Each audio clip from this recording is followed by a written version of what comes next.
But we begin with a deadly crash in West Phoenix. 2 men killed after an early morning collision near 73rd Avenue and Indian School. 2 other men were injured, and one of the cars ended up in a backyard. Fox 10's Kenzie Beach is live from the scene with more. Kenzie.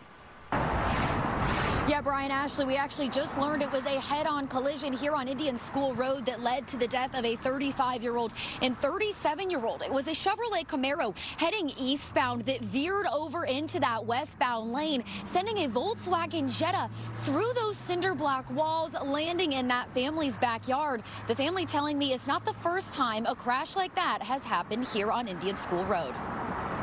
And the boom, the car inside.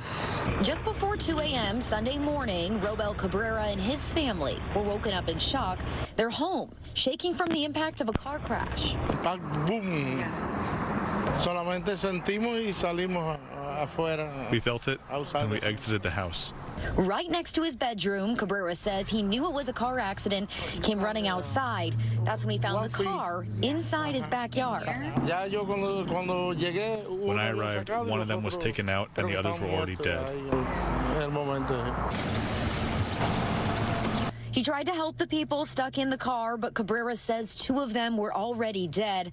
Another male and a teenager were taken to the hospital with serious injuries. We knew it was an impact of a car because about 9 months ago there was another car crash in front and a street light fell into my home. Now, as you can see that cinder block wall behind me, a large gaping hole left there. They were able to use a piece of sheet metal to cover that up, but Phoenix police have released the 2 names of those men that died here, 35-year-old Eric Segura and 35-year-old Alonzo Franco. That was the driver of that Jetta, and the rear passenger, a 16-year-old, also injured, and the driver of that Chevrolet Camaro also injured as well. Reporting live tonight in Phoenix, Kenzie Beach, Fox 10 News. Kenzie, thank you very much. An intersection in Chandler was shut down tonight after a crash involving a police car. It happened this afternoon at Gilbert and Pecos Roads. Police tell us 1 officer was injured in the wreck and was taken to the hospital as a precaution. No word if anyone else was hurt or how the crash happened. In Goodyear, police are investigating an overnight shooting. It happened near Saryville Avenue and Portland Street. Police found a person shot who was taken to the hospital in critical condition. No other information has been released at this time, but police say the investigation is ongoing. A state lawmaker is recovering tonight after a car crash in South Dakota. State Senator Anthony Kern was visiting family when it happened. A Republican Party official says he was the passenger in the car that hit ice, lost control, and crashed. Both Kern and the unknown driver have serious injuries but are expected to recover. No word how long Kern might be in the hospital, but a family member released a statement thanking everyone for their thoughts and prayers.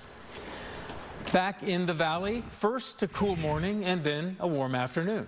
And it's only going to get warmer as we move through the week. Erica is here with all the details for us. Hey, Erica. Hey, guys. Yeah, we do have some much warmer weather on the way. A beautiful day today, and we started to warm up compared to yesterday. Those temperatures ended up making it back to 73 degrees. Right now, we're still sitting at 70, so it is a pretty mild evening for us. And today, across the state, we saw 54 in Flagstaff, 58 Prescott, 59 in Payson, 57 in Show Low. Temperatures were above normal statewide, and we ended up being about 3 degrees warmer than yesterday in Phoenix, but 7 degrees warmer than yesterday in spots like Payson. So the warming trend is underway, and it's only going to warm up more as we head through this week. Beautiful clear skies across the state today, and currently seeing 40s, 50s up north, 60s and low 70s down south. And as we head through the rest of the evening, yes, it is Sunday, my bad, we are going to be seeing those temperatures drop through the low 60s by 8 o'clock and the upper 50s by 9, so you'll need some layers.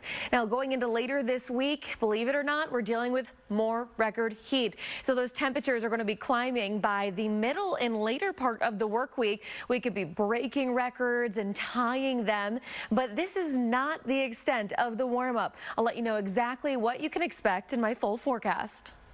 Not complaining. Yeah, and I'll take a do-over on Saturday. Can we do that? Thank you, Erica. Scottsdale has 3 new ambulances on the streets tonight, helping first responders save time and save lives. The city had been relying on another agency to respond to emergencies until now, and our cameras were on board this morning to see a new ambulance in action. Nicole Christine has the story. Right across from Scottsdale Fire Station 602, crews came upon the scene of a bicyclist hit by a car this morning. Normally, EMT-trained fire crews require outside ambulance services to take patients to the hospital. That would have taken, whatever time it takes to get. Just in this case, the stars aligned for this particular patient and everything was immediately available for them. That's thanks to 3 ambulances now a part of Scottsdale Fire's fleet. Adding an ambulance service to the department has been in the works for years.